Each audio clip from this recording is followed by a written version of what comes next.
So again, my name is Shiloh Ballard. I run the Silicon Valley Bicycle Coalition. Thank you all for being here. Hopefully you're having a good time.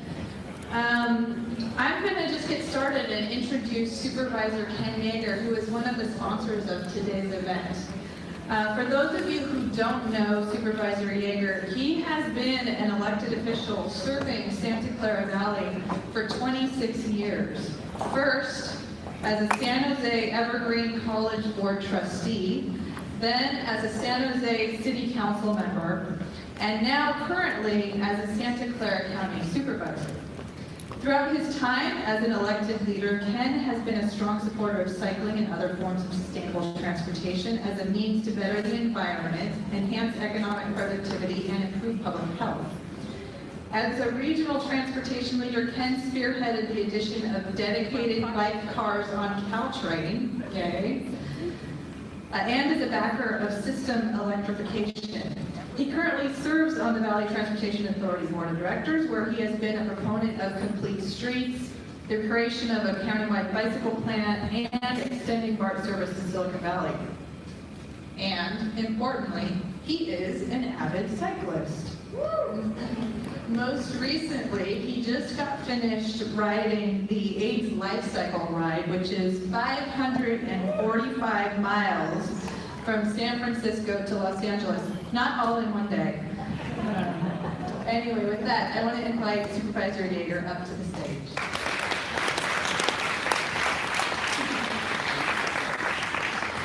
Well, thank you, Shiloh. What a great turnout. I assume everyone's having a great summer. Thanks for participating. Knowing more about safer streets and cycling and transportation is very important, so thanks for being here. Actually, I should have worn my Bicycle Coalition jersey, which Shiloh gave to me a while ago. I actually look very good in it, so we all think we look good. have to remember that next time.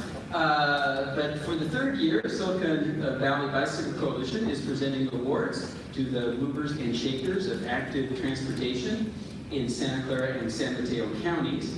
The nominated project or program must have taken place since last year's summit in August. The coalition held open online nominations in May 2018 and voted in July. The votes in many of the categories were very close, and we even had a tie in the first category. So we have two persons of the year, and in no particular order. The first award we are giving is to Chelsea Biklen, Cupertino Safe Routes to School Coordinator. So Chelsea, if you want to come up.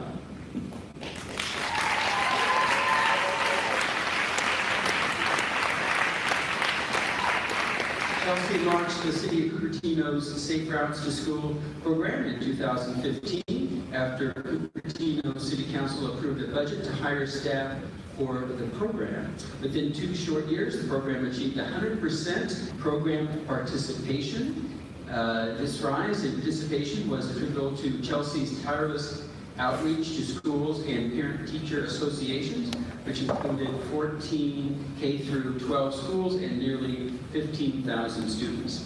Her motivation stemmed from bringing people together toward a common goal to create a safer environment for school children and future generations. Although Chelsea will soon be leaving the city of Cupertino, Safe Routes will always hold a place in their heart for her. So please join me in congratulating Chelsea.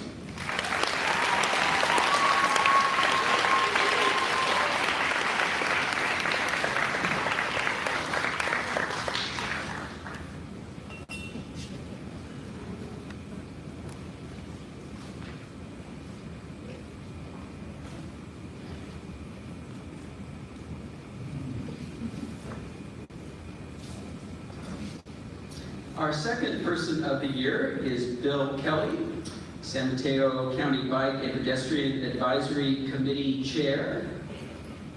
Bill, if you're here. Bill is right here. Come on up. Bill was recently elected chair of the San Mateo Bicycle and Pedestrian Advisory Committee and has been a member since the committee's founding in 2016. Bill's focus on grassroots advocacy has played a central role in encouraging broader participation in bicycle infrastructure projects in San Mateo County. He regularly meets the community members, residents, and advocates to develop a deeper awareness of neighborhood safety concerns and possible solutions. Bill's political adeptness has also helped him navigate the complex processes of local government, which isn't always easy, and agencies to better understand who to influence on key decisions. Priorities of the committee include safety improvements along Santa Cruz Avenue, Alameda de los Pogas corridor, as well as potential bike and pedestrian path on the Dunbarton corridor. So please join me in congratulating Bill.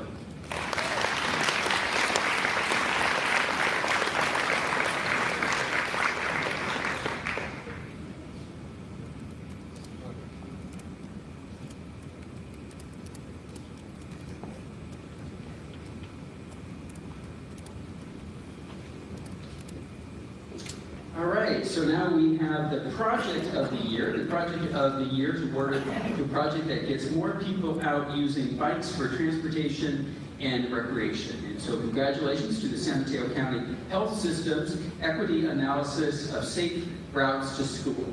So if people from that committee want to come on up.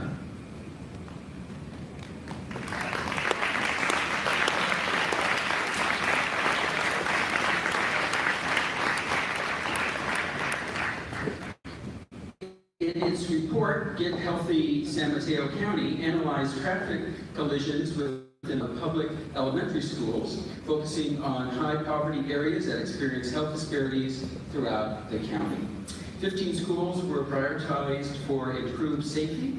The collision data revealed that these schools experience higher rates of collisions involving someone walking or biking when taking into account all public elementary schools in the county. This fall, the San Mateo County Office of Education and San Mateo Public Health Systems will be awarded a grant by the Office of Traffic Safety that focus on safety improvements at the schools that were prioritized. So let's give Healthy San Mateo County another round of applause. The recipients are Shireen Malikazali, Senior Manager for Policy Planning and Equity of the San Mateo County Health Systems, Heather Azada, Community Health Planner for the County Health Systems, and Teresa Valley Kelly, Safe Routes to School Coordinator for the San Mateo County Office of Education.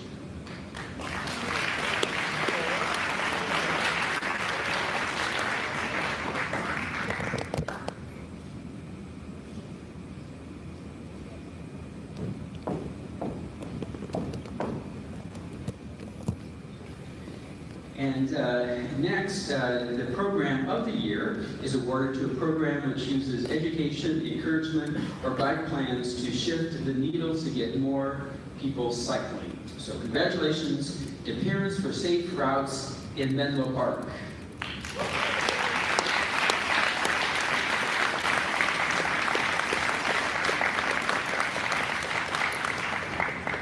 And before I read this, I should say that I did the Tour de Menlo on Saturday, or Sunday, whatever day that was. Yeah, it was beautiful. The movement for safer routes to school in Menlo Park began with a single parent focused on getting something done to improve street conditions for the community. In 2016, Parents for Safe Routes began mobilizing parents around the need to bolster roadway safety near elementary schools. By sharing visions of safer routes to school, the organization successfully recruited other parents to become local champions at each school in the Menlo Park City School District and Los Alamitos School District. Founder Jen Willison and her team count several wins under their belt, including establishing bike trains to elementary school. That sounds cool. A campaign against distracted driving, very important. Helping Menlo City Council to make safe routes to the priority. And so the recipient is Jen Willison, founder and chair of Parents for Safe Routes Parents for Safe Routes. So congratulations.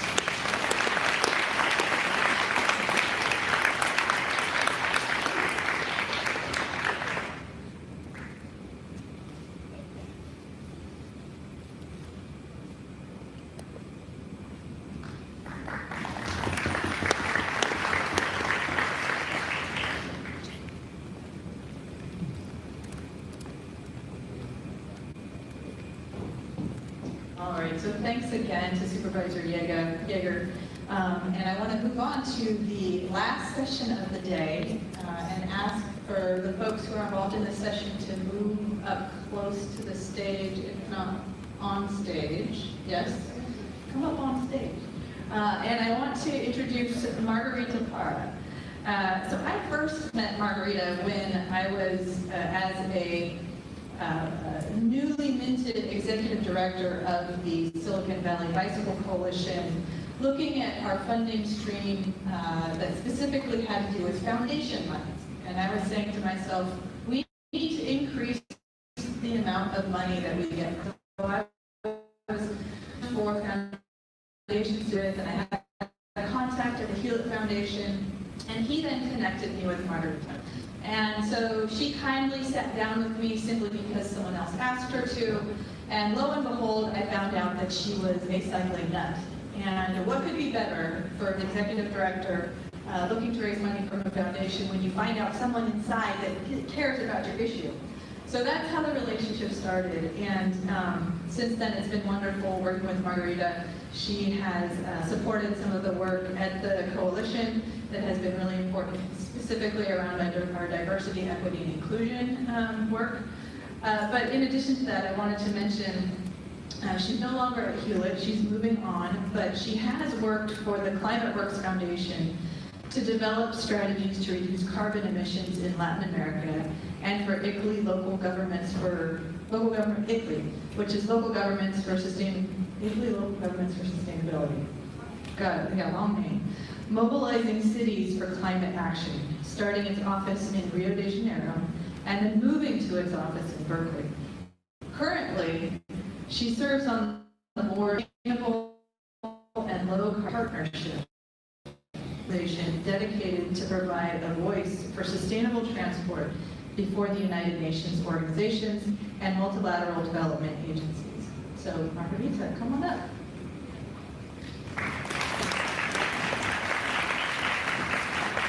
How's everybody doing? Good? Okay, so this is the last session. I'm sorry I'm shouting, maybe I should go in the back. Please come. I think they invited me to this last session because I'm known for being a little bit energetic. I confess, I drink a lot of coffee. And I am from Colombia, so I'm a very passionate cyclist and a coffee addict. So it is my privilege. Thanks so much, Shiloh, for the invitation. I was so happy to be in a room full of people like me who are nuts for cycling, for biking around, for commuting to work by bike. And I had this wonderful panel that we're going to run through.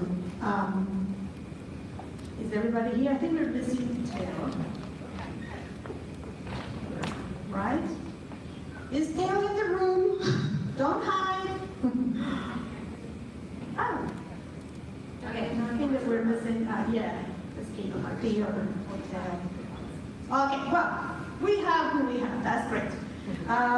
So I'm going to, this is a PechaKucha style session. You guys know what a PechaKucha style session is? Okay, you guys should know. It's a style that is really fast moving, 6 minutes and 40 seconds for each presenter. So I'm going to make sure I have my clock here. I'm going to make sure that we fulfill that, and we give plenty of information to all of you. The title of this session is Beyond the Biklen. What can we do to ensure, apart from having all that great infrastructure for biking, what community programs can we do to ensure we have more bike lovers like us, bringing everybody to use a bicycle as a second nature transportation mode? So we have these great people that I'm going to introduce in the order that I have here. So first we have Rafael Avendaño. Can you stand up a little bit so they remember you? Say hi. Rafael is the Director of Programs at the Siena Youth Center. He has over a decade of experience in nonprofit management, and he's currently the Director of the Siena Youth Center Community, and he specializes in education, art, self-expression, advocacy, and health and wellness. Wow, that's so great, Rafael. I envy you. He is also, previous to that, he also was a program director at the San Leandro Boys and Girls Club for 5 years. Rafael knows firsthand the impact of not having anything to do after school, and he has helped youth programs because of that. So welcome, Rafael. Then after, we are going to have Usha Shalpani. Usha, say hi. And Usha is going to be talking with Yvonne Arroyo. Together, they both come from the Santa Clara Valley Water District. Usha is the engineering unit manager of the Community Projects Review Unit of the Santa Clara Valley Water District. She has over 25 years of experience working at the district on flood control and planning and reviewing community projects. And some of those community projects involve trade infrastructure. So welcome. I'm going to give a little bit about Yvonne too. I have it here somewhere. 1 second, we have technology. Okay, Yvonne Arroyo is the Associate Engineer of the Community Projects Review Unit. She's worked in the Community Projects Review Unit for 20 years and has recently been assigned to the position of Trail Coordinator for the district, focusing on the review and coordination of trail projects located along the district flood protection and water supply facilities. Two are going to do a duo there. You remember, guys, it's only 6 minutes for the two of you. All right, moving along, we have Katie DeLue. Welcome, Katie. I love her bio. I don't know if you guys read her bio, but I love her because she says, like many of us, Katie has many hats. Mother, wife, environmentalist, and bike lover. It's like, oh, that's like me. Katie has recently moved to South San Francisco with her family and wants to continue her commitment to getting around by bike and transit as much as possible. So she's now the representative of the Silicon Valley Coalition in the Bar Cycle Advisory Task Force. Katie's also engaged as a community engaged consultant with environmental issues, a public involvement and communications firm, helping the public and decision makers engage in conversations that define our communities. So welcome, Katie. Then we have Rachel Fay. Rachel works for the she's the Public Access Program Manager at the Peninsula Open Space Trust. Welcome, Rachel. She has nearly 2 decades of professional experience in park, trail, and open space planning, environmental conservation, community engagement and training, community management, and business operations. She's a certified project management professional. And she is a member also of the Professional Trade Builders Association. Welcome, Rachel.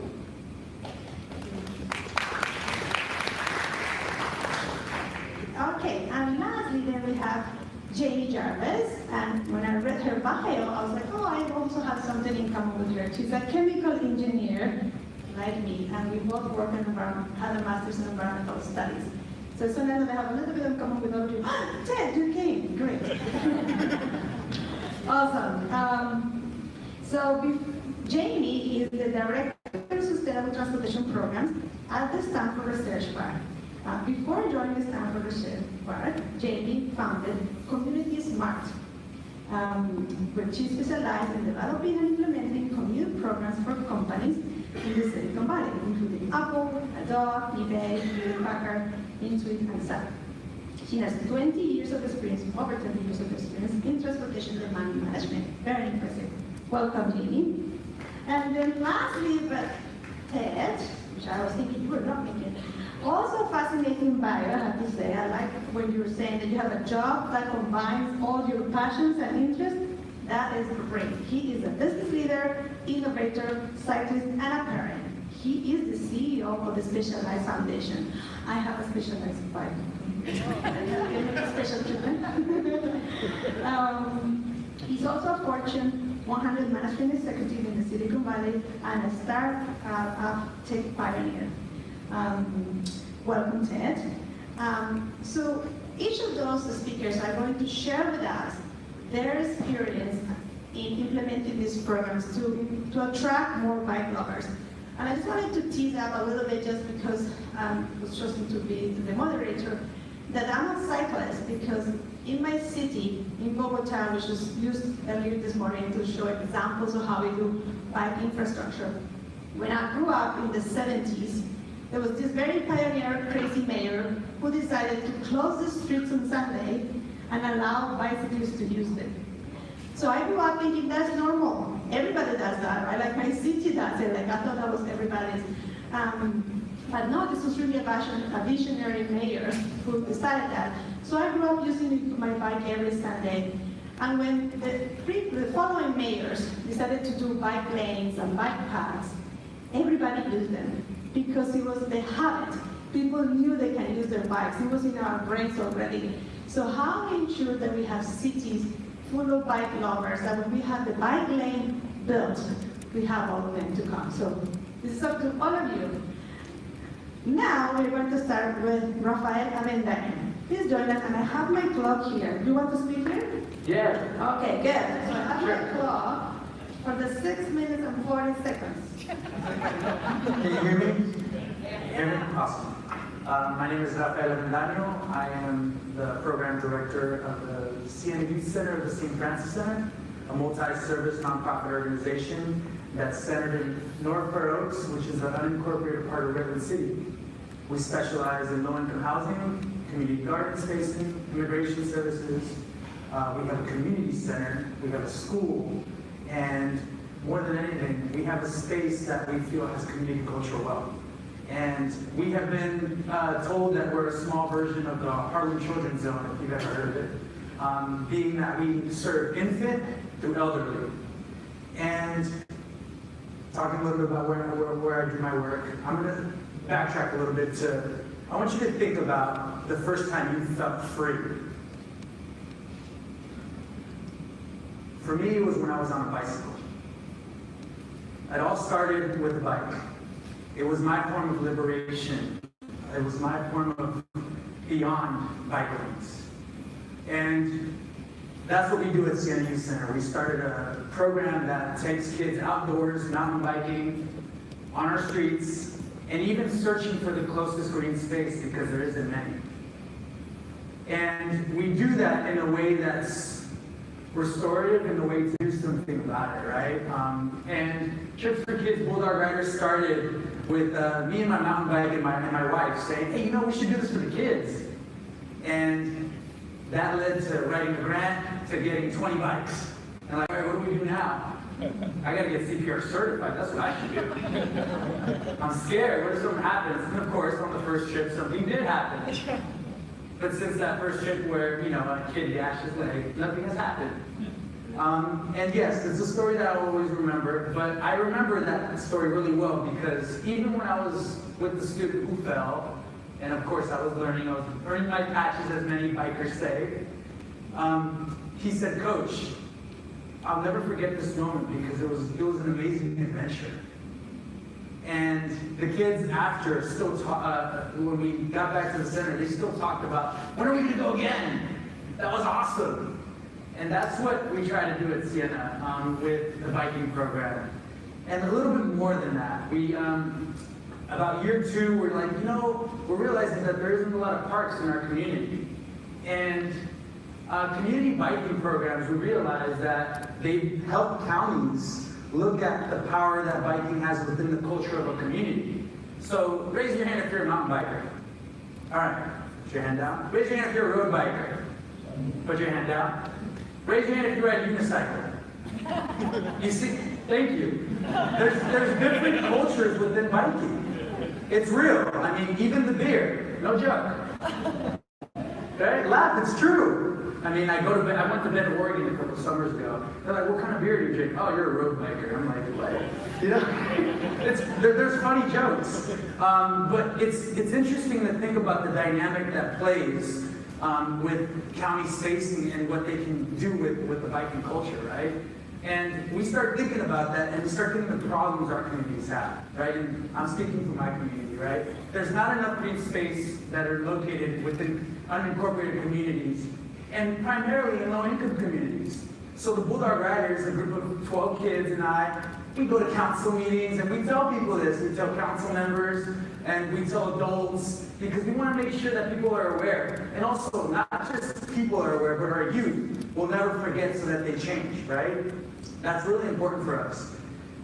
And making sure that we engage in the walk and not do it for them. I'm very mindful of that working with youth. Because there's one thing to mobilize and to continue to do, but there's one thing to also be mindful of doing it correctly and ethically, right? Big thing is ethically, right? Making sure that youth know that if they continue to water the seed, the plant will grow, right? And I can't water stuff for them sometimes, right? They have to learn how to do that, grab the water. Where do I get the water, right? And our form of navigation is really important. And Tara J. Yoso calls it, she's an author, she talks about community and cultural wealth, navigational capital. We try to give that to our youth and to our families. This is Ann, big shout out to Ann, she helps our youth, Silicon Valley Bike Coalition.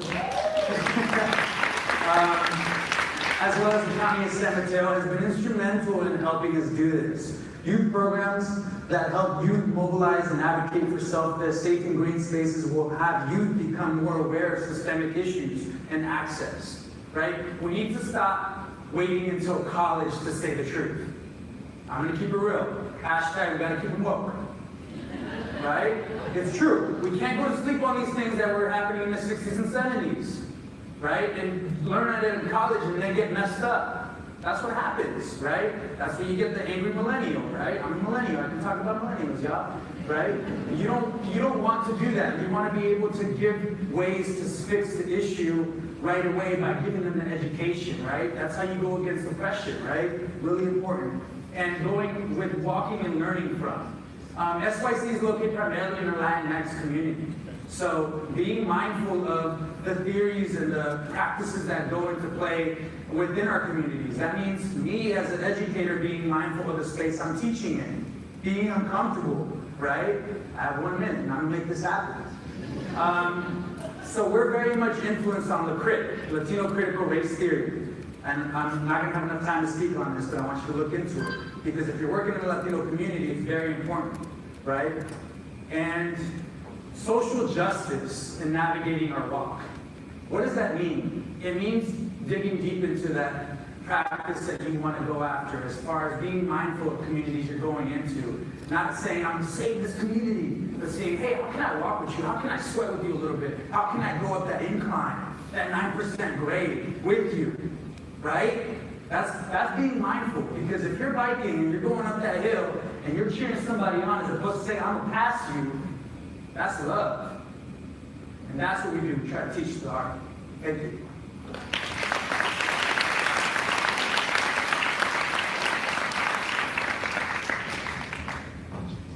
Very passionate, I love it. Oh yes, here's the clicker. So thank you so much, Rafael. And you did it exactly in 6 minutes and 40 seconds. That's impressive. Great. Next we have our duo. Pusha and Yvonne, please come. And I'm going to take the time for those we have others.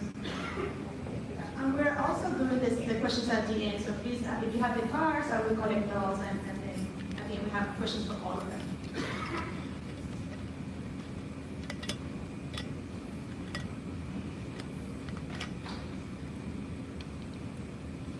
All right, I'm Usha Chatwani. I'm the Engineering Unit Manager, Community Projects Review Unit. Let me just explain what our unit does. Basically, my unit reviews projects throughout Santa Clara County, development projects and trail projects. And once we are happy, that it doesn't impact district facilities, then we go ahead and issue a permit. That's sort of very, easy to manage. So our topic is trail development along waterways within Santa Clara County.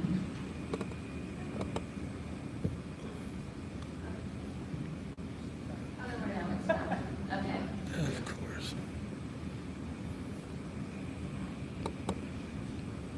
Oops.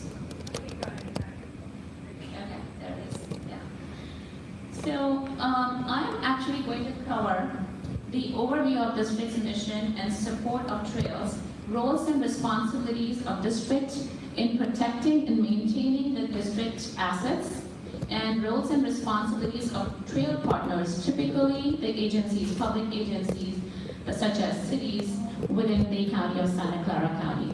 Because cities are the ones who want to construct these trails on district property, and they come to us where they want to construct and work with us in coming up, deciding what the impacts would be, and then come up with a feasibility study, and then master plan, and then implement the construction. So, and then Yvonne Arroyo is going to be presenting the details of trail development along waterways and the challenges in trying to balance the district's roles and responsibilities. I mean, I'm saying there's challenges and balance because for the past 10 years, we are seeing the projects that are challenging. The easy ones that were constructed on district maintenance roads have already been, taken, where the space was wider. Now we are seeing projects where the space is narrow, and so it presents challenges. And she's also going to be talking about the collaborative efforts with the cities and the next steps. So the district's mission is basically flood protection, stream stewardship, and water supply. Flood protection is basically, we want to ensure that our creeks are maintained and protected to convey the flood waters. And stream stewardship is basically, we want to preserve the existing riparian system and also not preclude enhancing the riparian corridor and the ecological balance. And then water supply to ensure that we provide clean and safe water to the retailers. District owns 275 miles of creek, over 400 acres of groundwater recharge ponds, 10 reservoirs, 3 treatment plants, and 1 advanced recycled water purification system, Centra.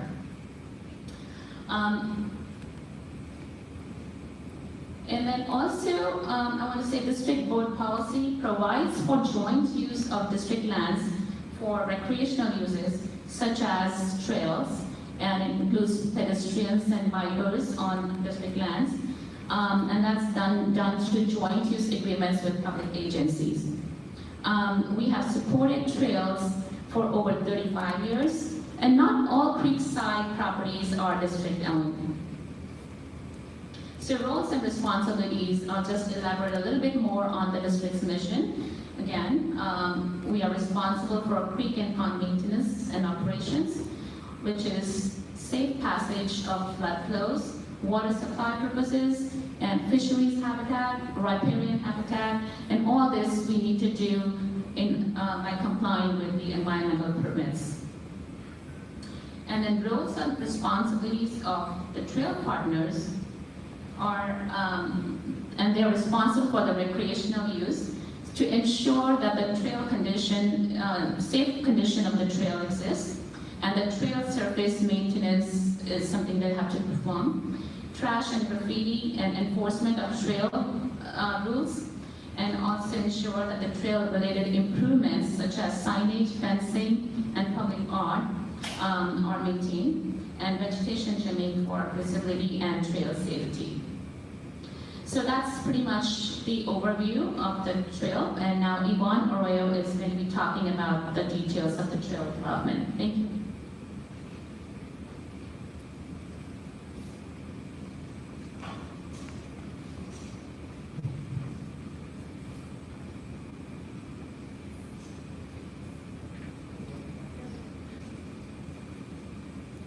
So the water district's had a long history of successful trail development with the partners. We have over 65 miles of trails under 67 active joint use agreements with 14 various public agencies. As Isha mentioned, the kind of low-hanging fruit has already been picked. So a lot of the earlier trails that were constructed on levee and maintenance access roads have pretty much been constructed. And so now we're seeing more trails. The increased demand for alternative transportation routes are placing pressure on natural peak corridors to provide new trail miles. Here's a graph from some trail user counts from the city of San Jose along Guadalupe. There was a 422% increase in trail usage between 2007 and 2016. For balancing trail development with stream stewardship and district operations. The increased demand for additional trails means more transportation corridors, ridge crossings, trail under crossings, urban amenities such as artwork, kiosks, lighting, bike repair stations. Those kinds of things are involved and desired by the community when they have their trails. The district's board has 2 end policies that guide our permitting of trails. We want to support healthy communities providing access to additional trails, parks, and open space, but we also want to preserve creeks, bay, and ecosystems through environmental stewardship. So some of the issues that we wrestle with are when trails are proposed in stream corridor is that those trails infrastructure usually includes urban amenities, paving, lighting, things that are good for bicyclists and other recreational trail users. However, they're not necessarily user-friendly to the wildlife and maintenance access we need to maintain those flood protection corridors. Operational impacts can occur to the trail users when we have to shut down the trails, and also the impacts that we have to when we try to do the maintenance along our channels. Going forward, the district would like to work on development of design guidelines that better balance our operational needs and the operational needs of trail users with the district's mission of providing flood protection and stream stewardship. And our board of directors has directed us to go and do more outreach, like with stakeholders such as yourselves, so that we can get more informed feedback when we do the guidance. And if anybody wants a copy of our PowerPoint to see what kind of efforts we've been doing, then get a copy. Thanks.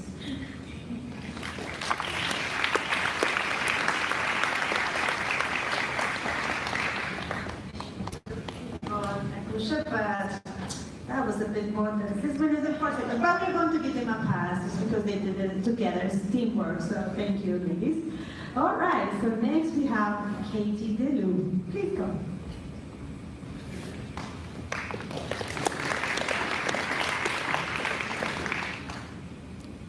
Hi everyone, thanks for having me here today. I'm going to talk about bikes on BART from 1972 all the way to the future in 6 minutes, so get ready. I'm not an expert on bikes, I'm not a transportation planner, I'm not an expert on transit, so there's my caveat. I'm sure many of you in the room have worked on some of the things that I'm going to show you. But I am a representative of the Silicon Valley Bike Coalition on the BART Bicycle Advisory Task Force, so that's why I get to talk about this. Quick overview, I'm going to go into history, some recent studies, plans, and policies, station improvements, parking changes, and bikes on BART, on the trains. So, the history, a quick overview of what's been a very long history of getting bikes on BART trains. 1972, we have a picture, there it is. 1972, BART service begins with no bikes.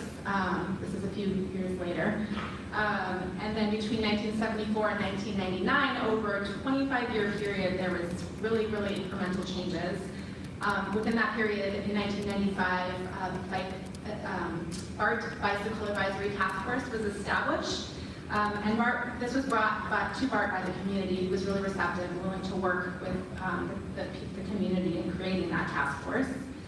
Between 2012 and 2013, there were a whole bunch of different pilot programs, figuring out what worked and what didn't for bringing bikes on board the trains.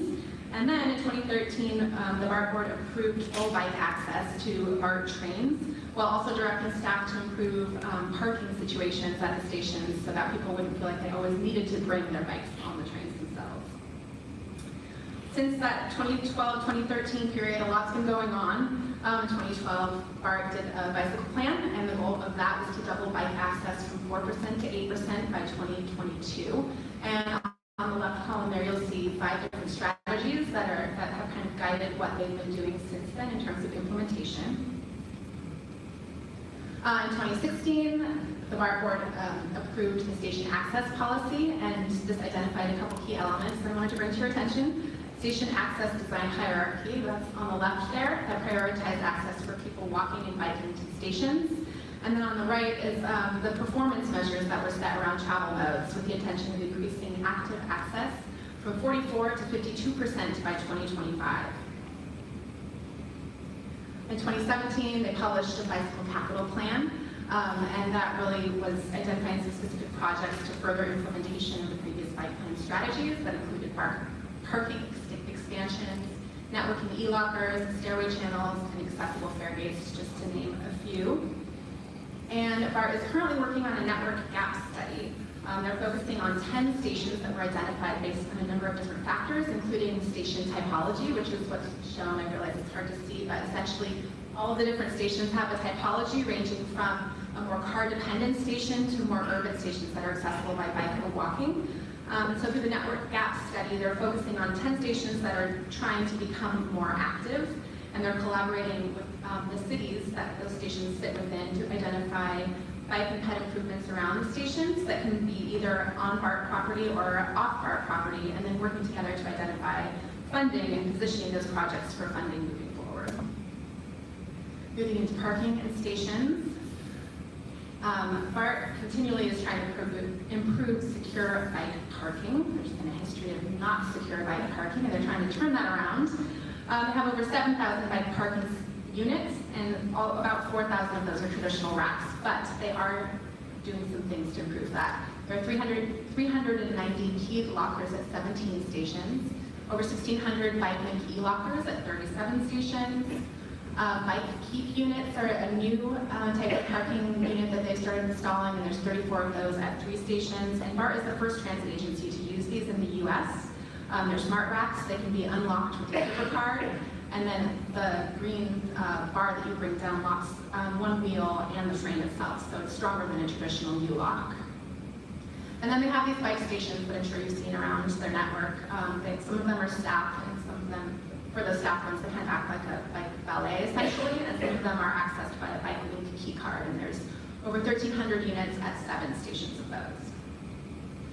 And then, of course, bike share we've been hearing about a lot today. And, well, of course, this is a really great solution for the first mile, last mile thing.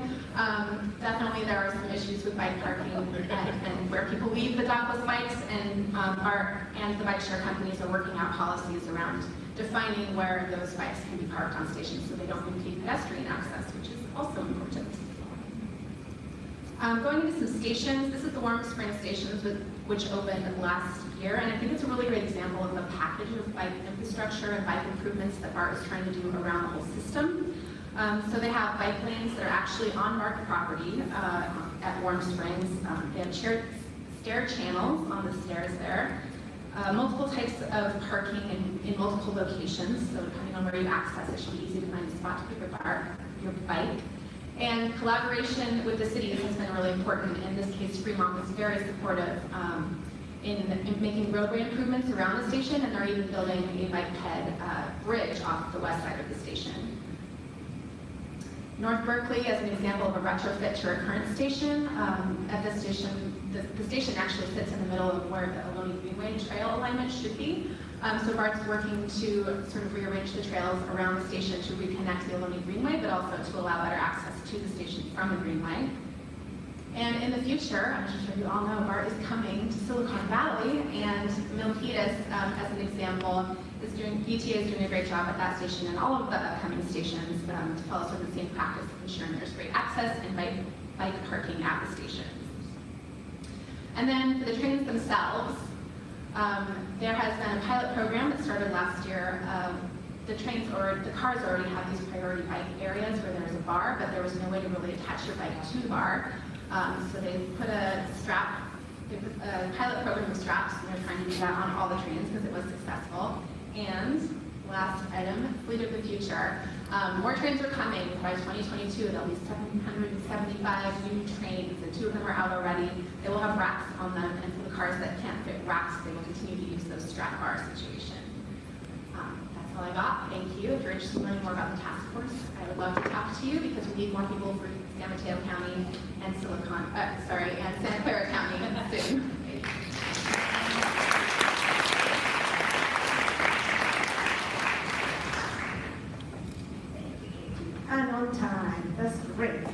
lot of information and programs.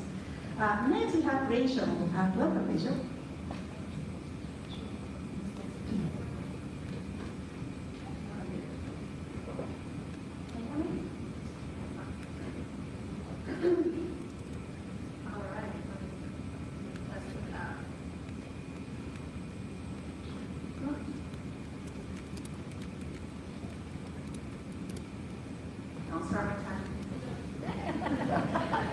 There we go. All right, thanks for now. Hi, everyone. My name is Rachel Fay. I'm with the Peninsula Open Space Trust. I'm our public access program manager. I'm also a cyclist, mostly a mountain biker and a commuter. I live in Berkeley and work in Palo Alto, and on occasion I do ride all 50 miles.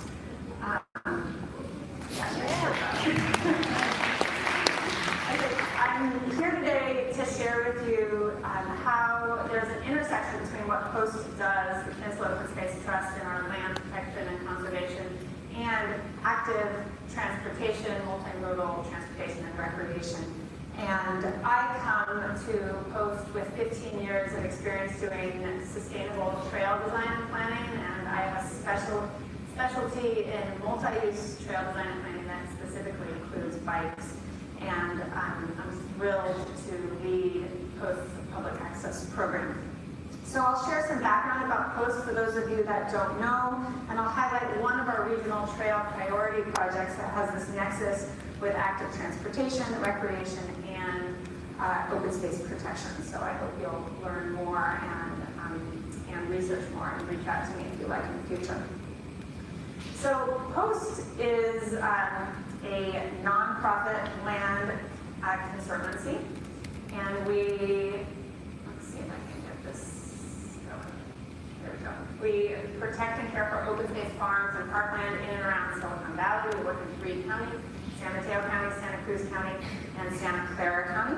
We were founded in 1977, and we have protected nearly 76,000 acres of land in those 40 years. And you can see what the Silicon Valley looked like 40 years ago on the left, and the green areas are lands that have been protected in those 40 years by POST and other public agency partners.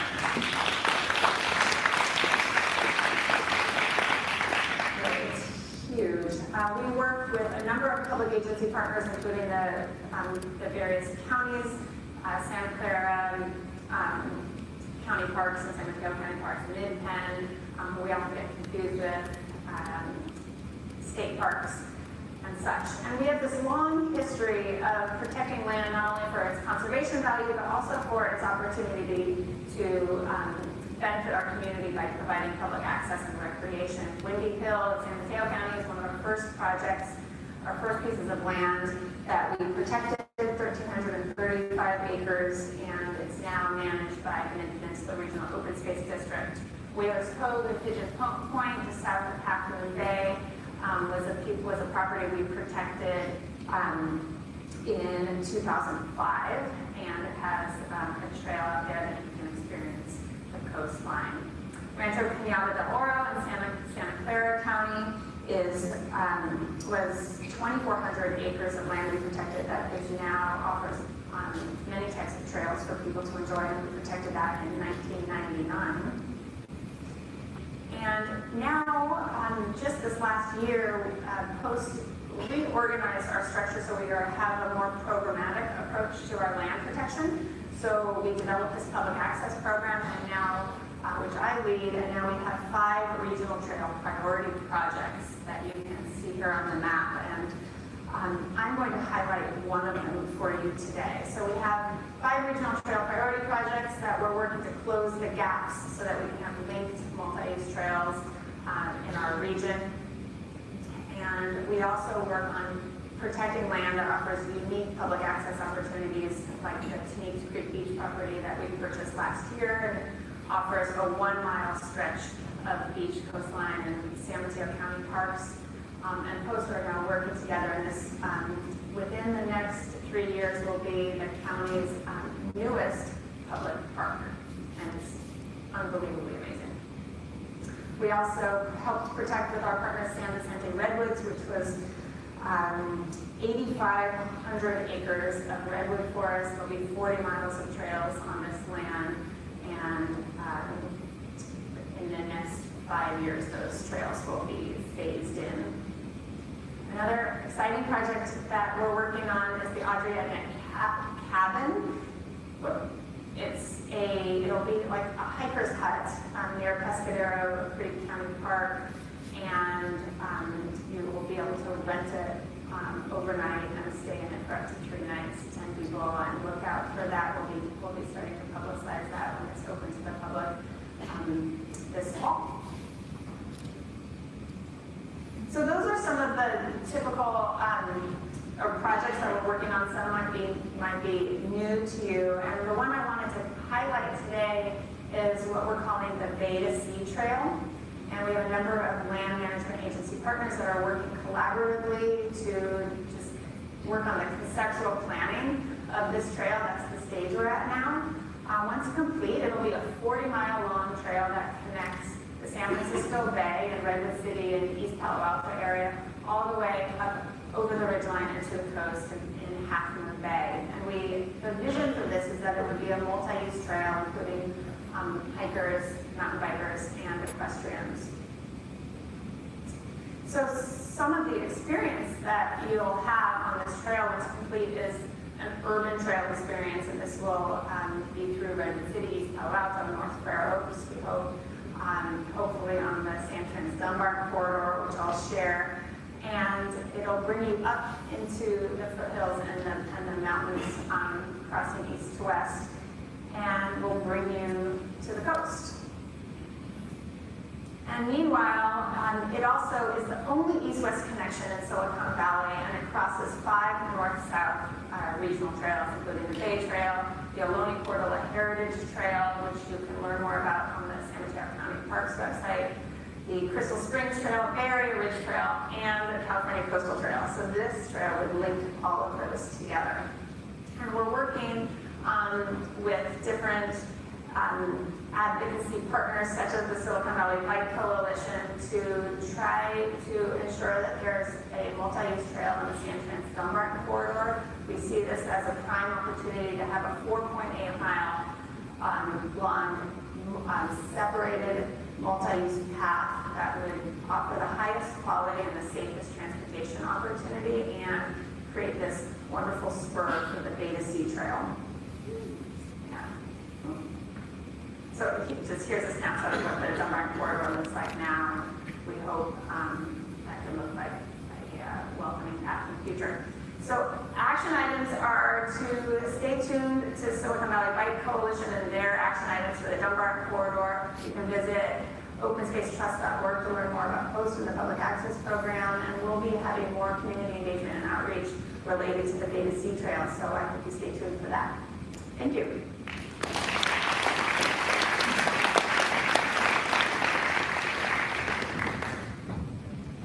Thank you, Rachel. I can't wait to ride that bike trail from the bay to the sea. Who wouldn't? It will be beautiful, and it will cross my own city, so I look forward to it. So thank you so much. Next, we have Jamie.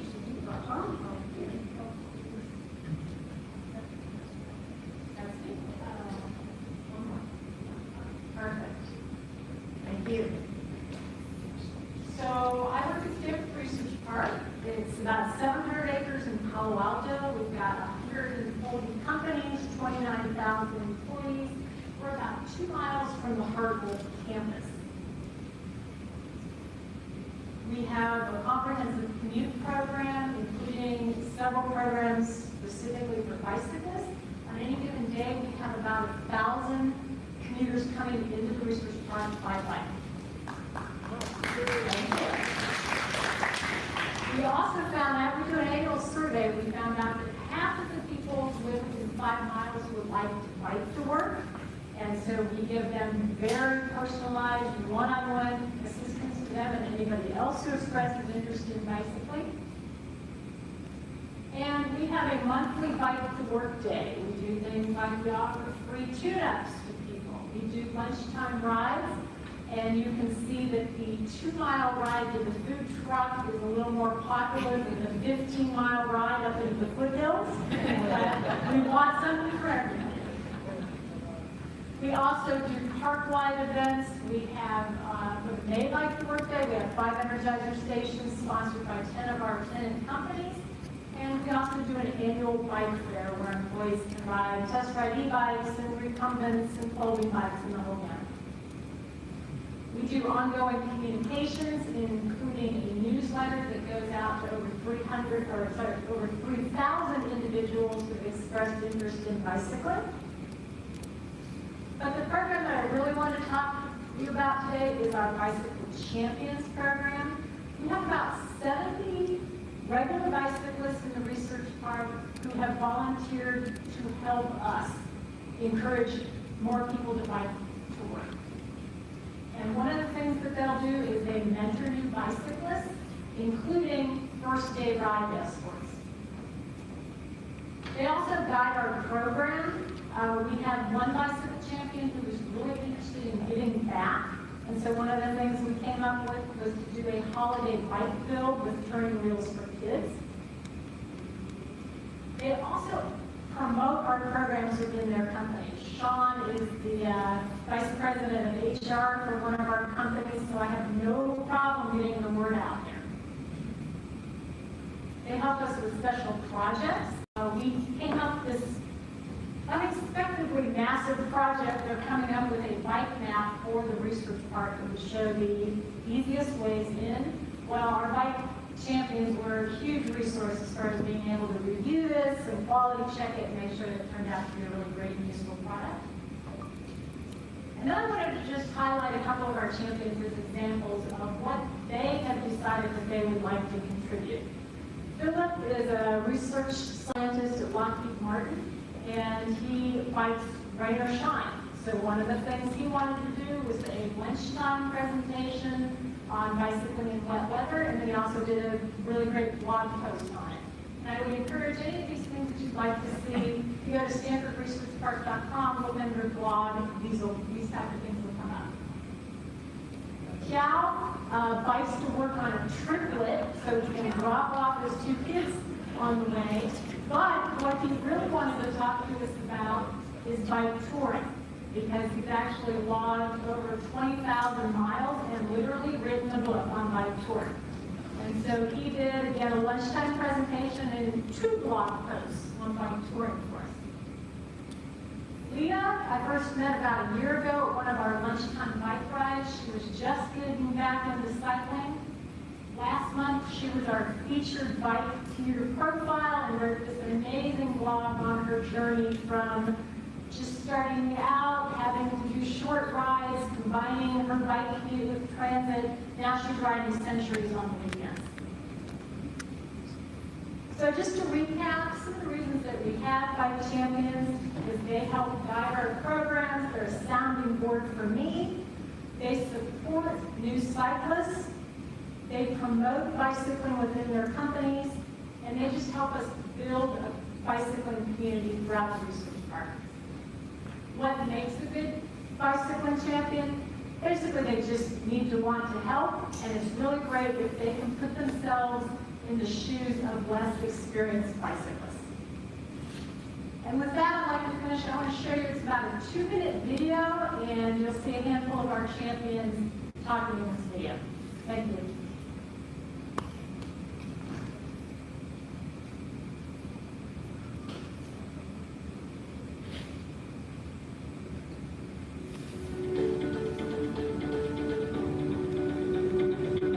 Bicycling is an important component of the Research Park Transportation Program. It's competitive with driving over short distances. It's a great way to incorporate exercise, and it's also just fun. People enjoy bicycling. My favorite thing about biking is just that I get exercise. You know, you come into work with a cup of coffee and that'll brighten you up for half an hour. But with biking, I find the whole morning up to lunch, I feel pretty alive and invigorated. We're there for each other. And there's always somebody who's got an extra tube or patch kit or whatever. And then we advocate for each other. I bike to work because it's cheaper. I like it. It's kind of like a relaxing time in nature in the morning. You are independent. I'm not waiting on the train or waiting on the bus. I can choose my own time, my own schedule. We've learned from our surveys that over half of the people who live within 5 miles of the research park would want to bicycle to get here.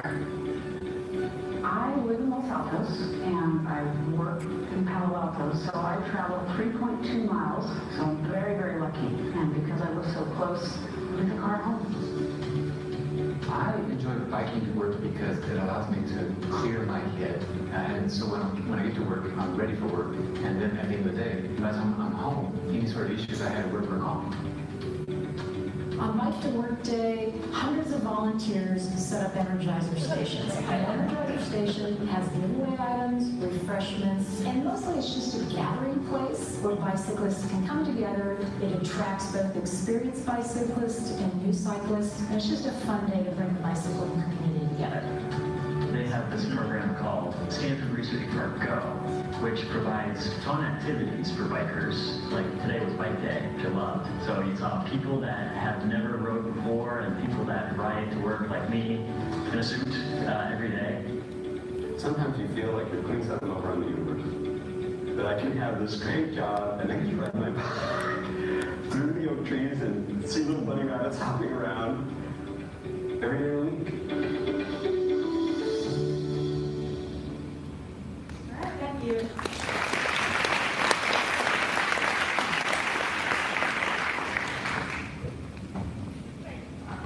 Those bicycle champions, they look very happy, didn't they? They were really happy because they ride their bicycles. Okay, last but not least, Ted.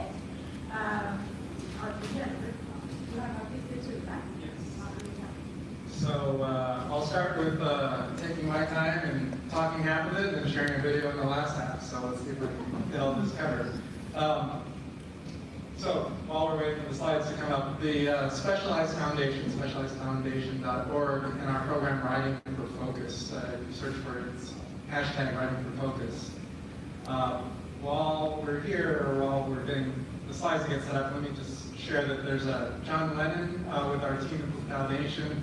The black shirt, if there's questions afterwards, I will stick around, John will be available. And then a dear friend of the foundation is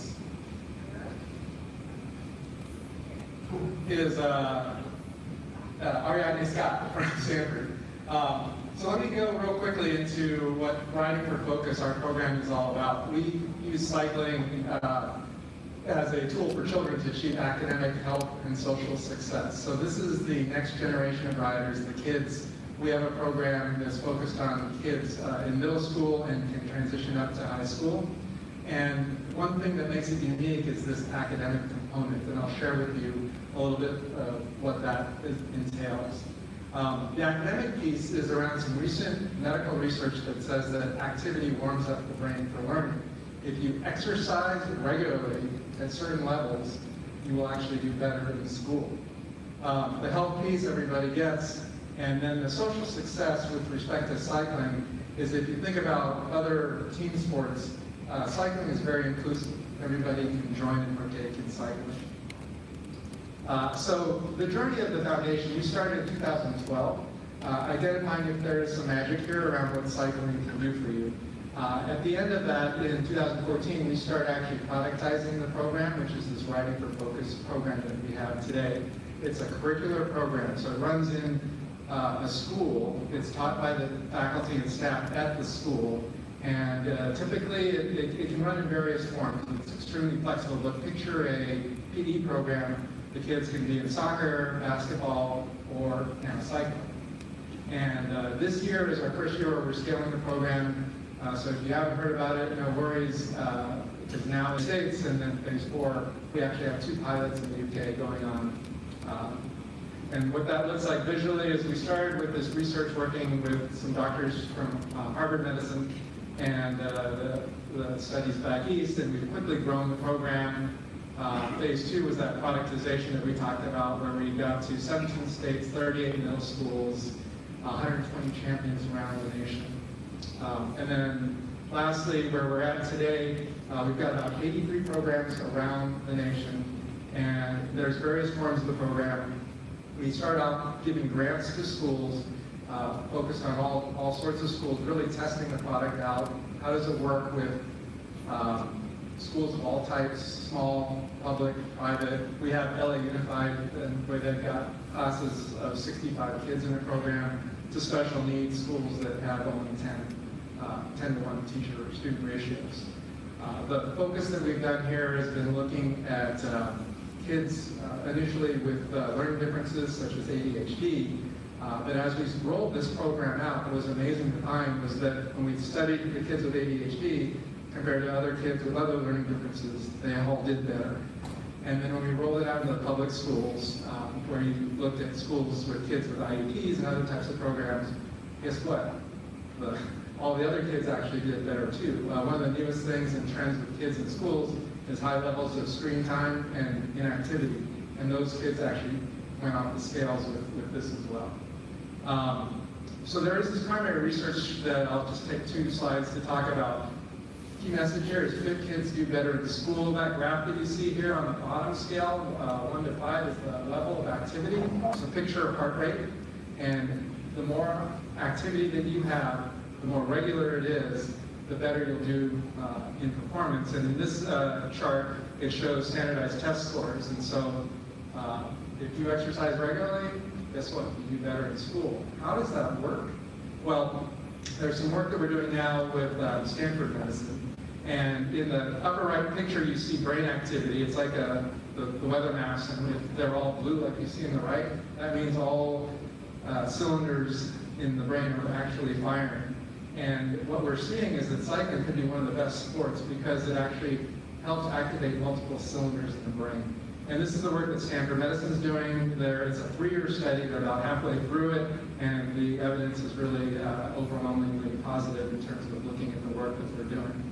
The second piece that we're doing is actually measuring this in the schools and measuring the test results. And one of the schools where they have the PE program, half the kids are in the control group, which is the standard PE program. The other half of the kids were in our program, and they did 14% better in math, 7% better in language arts and standardized test scores. So that leads to the school cycling program that I'll take a couple quick slides. What's in our program, right in focus, is this flexible curriculum, and it allows schools to teach this methodology in different ways, a learning management system, and then this biometric assessment tool that's HIPAA and COPA compliant that lets us measure this data and the outcomes, and the data becomes incredibly powerful.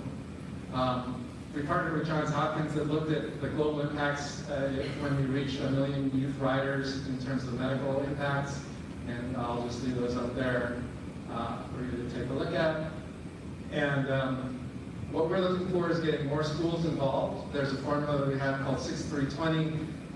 Ideal schools ride for 6 weeks or offer the program for 6 weeks. They ride at least 3 days a week, and they do 20 minutes in their target heart zone.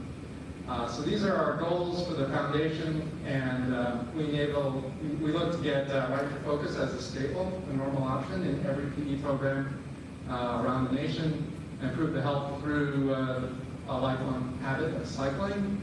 And in the future, we hope to see with the data collection that we're doing that doctors will actually prescribe cycling as an effective treatment for programs such as children with ADHD. So we ask people to join the movement. You can volunteer, donate, come up, we'll tell you some more about what we're doing, and with that, I'll leave it to this video. Oops. We have to click that. These are the people that are in the program, teachers, champions, parents, and students, and how they've been impacted with the program.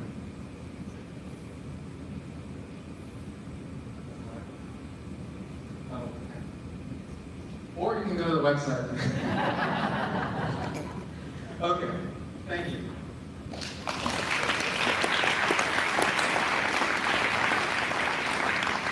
Thank you, Ted. That actually you worked in 6 minutes before the video, so actually it was good timing. And then we will look at the video afterwards. So this was great. Thanks so much for the inspiring programs, the results, and the different happy faces that we saw. So now it's your turn to ask them questions. And for all of us, I think I learned today we're not teachers of the students, we all are learning. So I think it would be great to have a discussion and how we can learn from the experience of these folks here, but the experience of the room and how we turn these great programs and more into more very healthy cycles. I love the research about being active and being good at school, all these other benefits of cycling that are beyond just the recreational or the commuter. Great job for Rachel for commuting 50 miles. I was always proud of my 10-mile commute, but that's nothing. That's a good job. So who does have some questions for us? And I don't have cards, so it's going to be great. People are going to shout too. Oh, there's some cards too. But here we have some two gentlemen, please. Do we have a microphone going around? I really quickly would like you guys, like each one of you guys, to define what you consider bicycle friendliness in a nutshell. Because that term gets thrown around a lot, bicycle friendliness, and I always like to define it first so people understand what that means just quickly. Maybe a quick just summary of what everyone thinks. Did everybody hear the question? Let's repeat it. I'll repeat it. So the gentleman wants to know, what do everybody mean by bike friendliness? It seems a term that is used in a different way. So we would like every single speaker to speak about that. Thank you. I think that bike friendliness means that people at any ability is comfortable and feel safe using the facility that they're on. I agree with that, and I'll just add that I think it also means that it's accessible to our entire community so that we all have close, nearby access to safe and fun transportation and recreation, and that for me, there's this term 8 to 80, which I think is good, but I have a 6-year-old son, and we ride around town, and it's kind of sketchy. So I'd like the 8 to be less focused on a ride and more about, like, we can get my son was riding his bike when he was 3 on a 2-wheeler, and I want him on a separated bike path. From my standpoint, one of the things that's really interesting is when you look at Bike to Work Day and you saw some images from our event, it's happening. You look out on that day and you see other bicyclists and then you think make them successful. Just one. I know, hard. Fun. Good.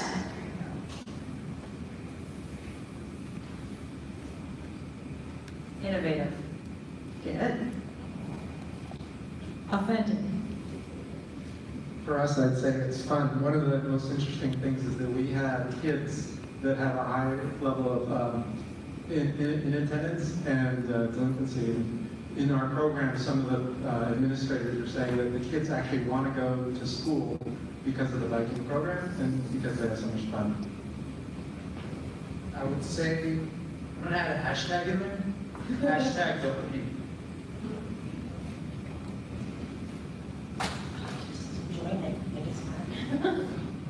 Yeah, I would say fun because, I've seen my kids grow up and they wanted to bike to school because it's fun. All the friends are doing it, so that's what I would say. Great. I think we have some consensus. It has to be fun and enthusiastic, energetic. That's great. This is another question about the future that just came, so thank you. We're talking about the future. 10 years from now, and anybody can answer it, what that feels like. In 10 years from now, what will the future of biking look like? Maybe unicycles, as somebody was saying. We will evolve to ride unicycles. I will tell you how I'd like it to look like and how we at Post would like it to look like. We are working actively to connect lands, and so that we can have connected trails and connect our urban communities to our open space, and not just create opportunities and benefits for our wealthy white communities, but communities that are more representative of what our people actually look like and how they experience their urban areas and their land. And so we're actively working every day to try to protect land for its value for habitat and wildlife and people and fun and recreation and everything we're talking about. And that includes bringing our open space close and into urban areas.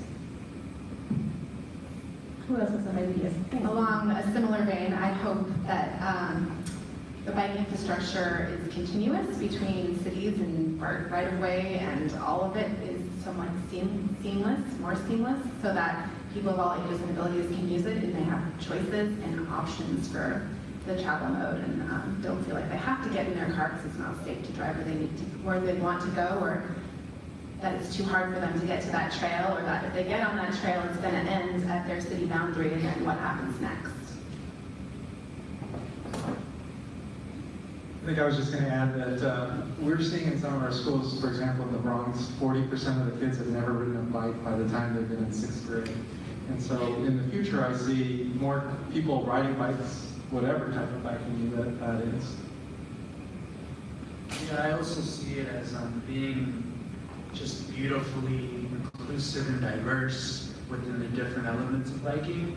I see mechanical engineering going off the chain with what the students are learning, and I feel that biking will be a part of curriculum design in spaces of education, in non-traditional spaces and in traditional spaces, so that we can continue to have biking as an element of transportation for counties and cities and just nationwide infrastructure so that we can really look at case models in other countries that are ahead of us, far ahead of us.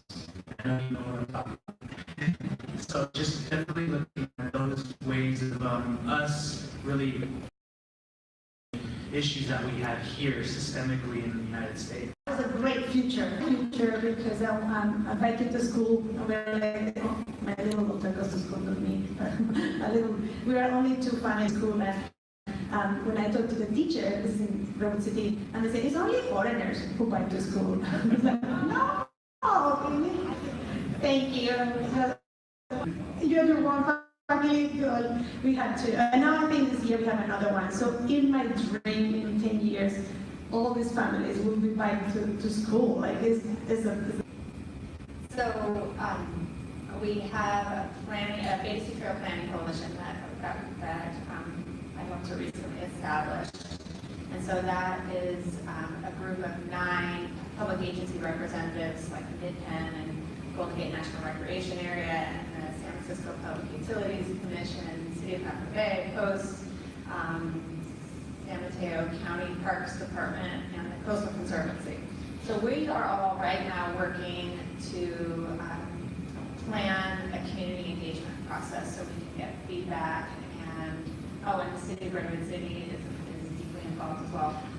So there will be ways to get engaged, and specifically or most impactfully in the urban areas through the City of Redwood City, transportation planning efforts, and so what I would say is stay tuned for a potential bike planning process going on in the City of Redwood City. Stay tuned for what's going on with the Sam Trans-Dunbar corridor.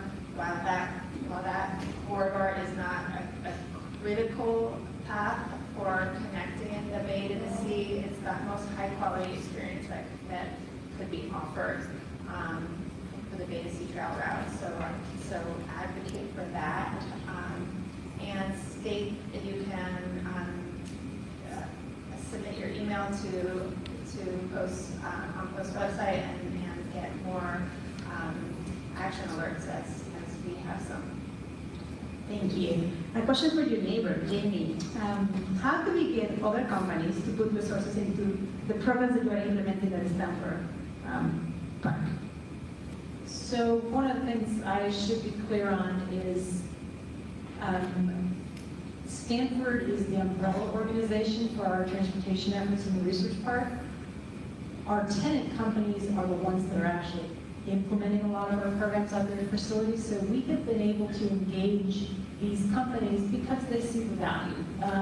Some of them already have a really strong bicycling culture, SAPs in the research park. I sort of have these built-in champions already because a lot of our companies were already doing these programs. As far as engaging new companies, I think it ties in really well with a lot of their health and fitness and wellness goals, so if you can come at it from that angle. The facilities team, you know, a lot of times they'll react to things about if you can save them parking spaces by having more people bike.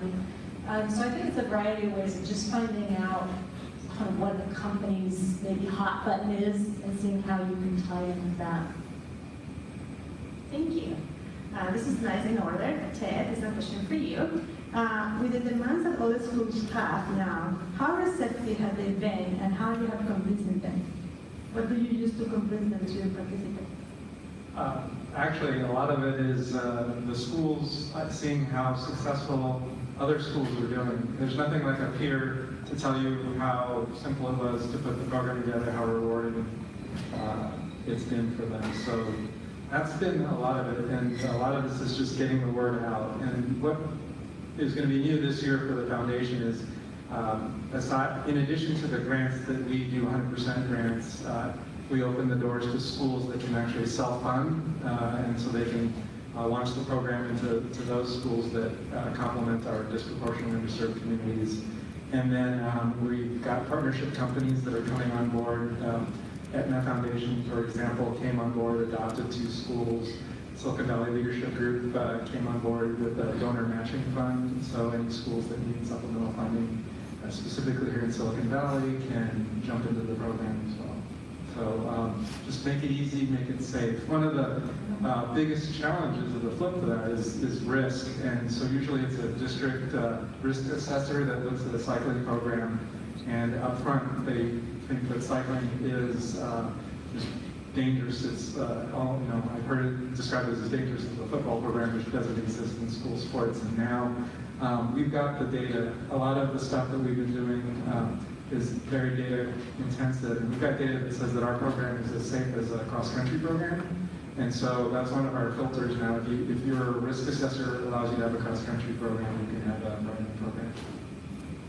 Thank you. And I have one last question here, unless somebody has a question on the floor. Okay, the last part is about this very old debate about who has jurisdictions over trails. So we know sometimes we have competitions on the use of trails, equestrians and pedestrians and bicyclists. And I know I've been one of the victims because sometimes I go to parks where I want to mountain bike, but it's not open to mountain bike. So the question is how we help in the debate between rails to trails, who would have jurisdiction on the use of those trails? And I don't know if you guys would like to talk, if you'd like to deal with the rails to trails, or maybe just Rachel. So specifically on rails to trails? Yeah, the question is rail to trails, but maybe we can make it broader, like who has jurisdictions over trails and how we really promote multi-mode use, which is maybe a more inclusive way. Wow. I spent 10 years doing trail design and planning as a consultant to public agencies, and I will say a public agency who manages a piece of land for public access and enjoyment, they make the bottom line decision of who they feel is most appropriate or in need for access to trail or what a specific trail can accommodate and also be sustainable. However, I think the people, or the community and citizens have the most power because our public agencies are paid by tax dollars for the most part, and they need to respond to the need of communities. And so I think we have a lot of power in how we advocate and attend meetings and say, make it heard what we want. And I will say, now after working in the peninsula quite a bit with trail planning, trail planners and agencies, that there's a big effort to create, have a more regional perspective on trail planning and a better distribution of who has access on different trails, whether it be hiking or biking or multi-use, and how the distribution makes sense. And so that is something that's happening behind the scenes, and I think I see a promising future for public access planning.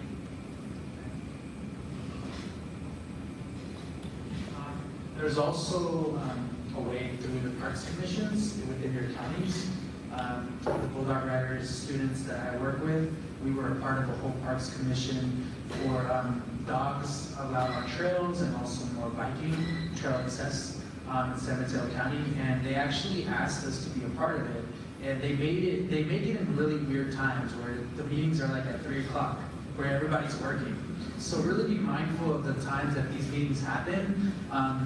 Is really important. And also emailing or talking to your closest legislative aide within your county, it's instrumental that you are able to be in those discussions right away. If you have the urge, send that email or call them and really find those times, because it is a long process. I mean, it took us about 2 years to get a pump track within San Mateo County, and it's going to be in a new redesign for our park, which is Flood Park. And it's still not done, but it's taken us 2 years of constantly going to meetings, constantly pushing forward. And you have to teach youth this, because as adults, it's very frustrating, but it's the process. And make it a beautiful process. That's what I always tell our students. As long as we're able to have an imprint in the process, it's really key. Thank you. And I have one last question from me, because this is a unique panel. We have activists, advocates, NGOs, business, and foundation, and district. How we improve collaboration among these stakeholders that represent different constituencies to really accelerate that cultural shift. Right? We want everybody to be as enthusiastic as all of us. And I think collaboration plays a role, and I'm so glad you convened us here, Shiloh, because it's a way to have this dialogue, but we're going to go back to our offices. So how we increase this collaboration that we just formed here, I hope. Yeah, I think I mentioned this earlier, but if you're uncomfortable about something, be angry about it, then get creative, and then do something, right? That's the key that we try to really show our youth. And that lens is really important, especially looking at it in a critical lens of like, why do we not have this when others do? And how do we find methods or case studies to be able to find those methods to find that formula?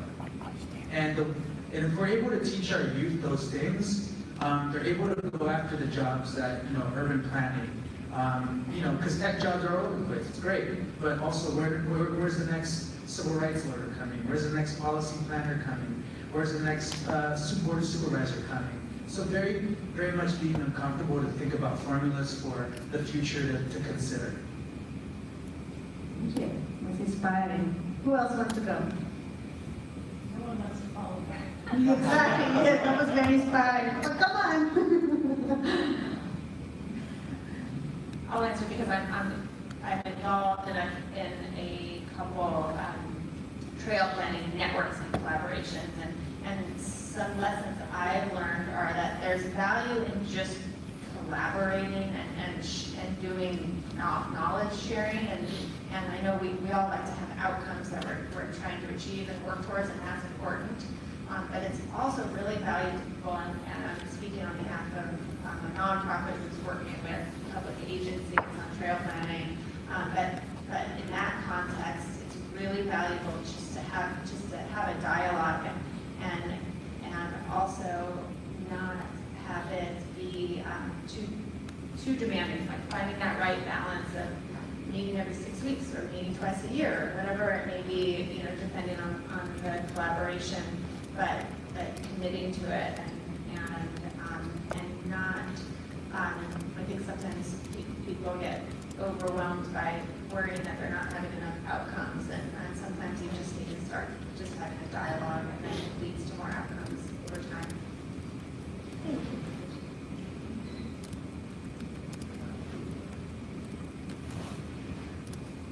So I think the commitment part of people showing up is one, of course, really important part of collaboration, as you hit on also. And another important part of it is the honesty and being transparent. And I think a lot of times people show up to these collaborative processes unsure about whether or not they should tell their whole story. Maybe there's some hidden reason, hidden agenda, something going on back there, political stuff happens, all of that. But being able to articulate the things that you need to get out of this, and also being willing to listen to the other people at the table is a really important part of any collaboration. And help with that compromise. Thank you. Some other recommendation words to end? Okay, well, with that, please join me in thanking them for sharing their wisdom with all of us. Thank you, everybody.